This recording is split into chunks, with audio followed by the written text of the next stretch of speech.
Albert Einstein once said, everybody's a genius. But if you judge a fish by its ability to climb a tree, it will live its whole life believing that it is stupid.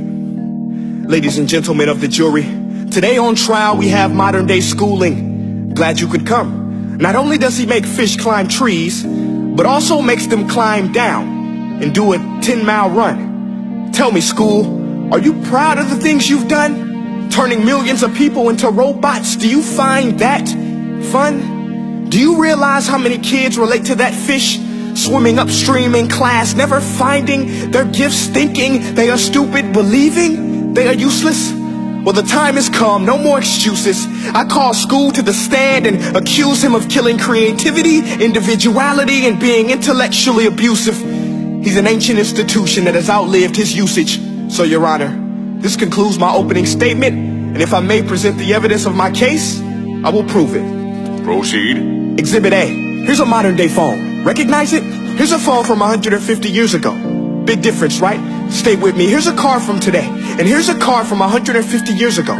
Big difference, right? Well, get this. Here's a classroom of today, and here's a class we used 150 years ago. Now ain't that a shame? In literally more than a century, nothing has changed. Yet you claim to prepare students for the future? But with evidence like that, I must ask, do you prepare students for the future or the past? I did a background check on you and let the record show that you were made to train people to work in factories, which explains why you put students in straight rows, nice and neat, tell them sit still, raise your hand if you want to speak, give them a short break to eat, and for 8 hours a day tell them what to think. Oh, and make them compete to get an A letter which determines product quality, hence grade A of meat. I get it. Back then, times were different. We all have a past. I myself am no Gandhi. But today, we don't need to make robot zombies. The world has progressed. And now we need people who think creatively, innovatively, critically, independently, with the ability to connect. See, every scientist will tell you that no two brains are the same. And every parent with 2 or more children will confirm that claim. So please explain why you treat students like cookie cutter frames or snapback hats, giving them this one-size-fits-all crap. Watch your language. Sorry, Your Honor, but if a doctor prescribed the exact same medicine to all of his patients, the results will be tragic. So many people will get sick, yet when it comes to school, this is exactly what happens, this educational malpractice, where one teacher stands in front of 20 kids, each one having different strengths, different needs, different gifts, different dreams, and you teach the same thing the same way? That's horrific. Ladies and gentlemen, the defendant should not be acquitted. This may be one of the worst criminal offenses ever to be committed. And let's mention the way you treat your employees. Objection. Overruled. I want to hear this. It's a shame. I mean, teachers have the most important job on the planet, yet they're underpaid? No wonder so many students are short-changed. Let's be honest.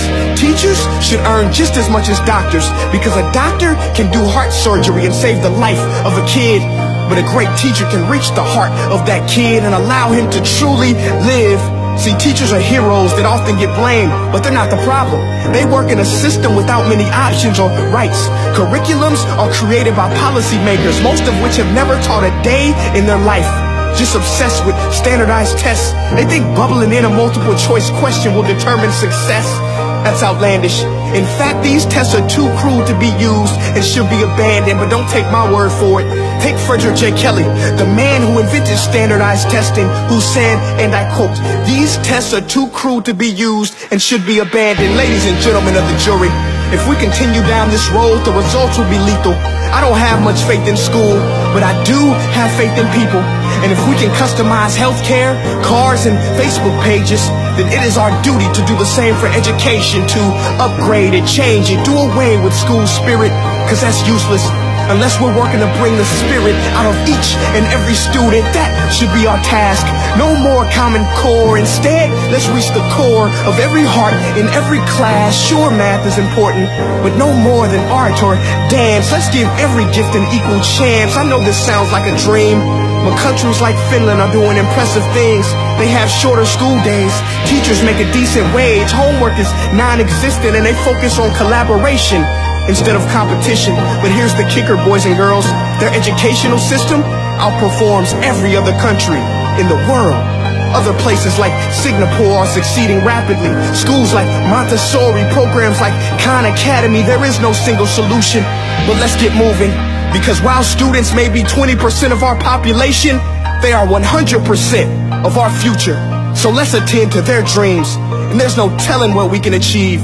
This is a world in which I believe, a world where fish are no longer forced to climb trees. I'll rest my case.